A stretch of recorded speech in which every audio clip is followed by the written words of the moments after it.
यानी 10 mm का मतलब होता है 10 मिलीमीटर होते हैं।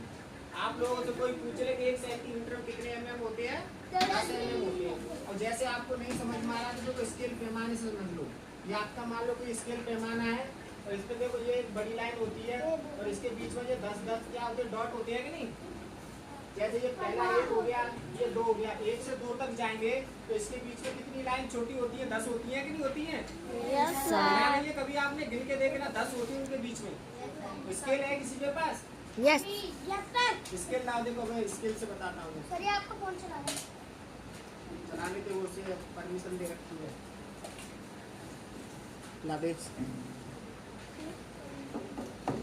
देखो ये स्केल हो, अरे ये देखो स्केल हो गई आपकी। देखो ये स्केल में ये 1 लिखा हुआ है, ये 2 लिखा हुआ है, 3 लिखा हुआ है, 4 लिखा हुआ है। अब 0 से 1 के बीच में ये छोटे छोटे डंडे खींचे हुए हैं ना, लाइन खींची हुई है ना, ये कितने होते हैं, 10। तो ये आपका पैमाना कौन सा है, सेंटीमीटर। और सेंटीमीटर से इसमें किसमें चेंज किया गया, मिलीमीटर में। तो आप लोगों को सिर्फ एक याद रखना है कि 1 सेंटीमीटर में कितने mm होते हैं, यानी 1 सेंटीमीटर के अंदर कितने खाने होते हैं, 10।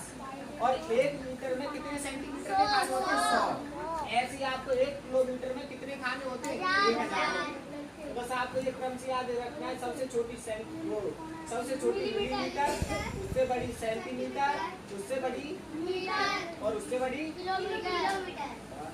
और उससे भी बड़ी आती है। लेकिन आपको सिर्फ ये 4-5 राशि याद रखनी है, दिमाग में फिट हो गया। अब आप लोगों को मैंने बदलना बता दिया। देखो मीटर को सेंटीमीटर में बदलना है, मीटर को किसमें बदलना है, तो बताओ कितने का मल्टीप्लाई करोगे, 100 का। भाई मीटर को सेंटीमीटर में बदलना है तो कितने का मल्टीप्लाई करोगे, 100 का। जैसे देखो हमने ये मीटर में संख्या दे रखी है और इसको हमने 100 सेंटीमीटर बदला है।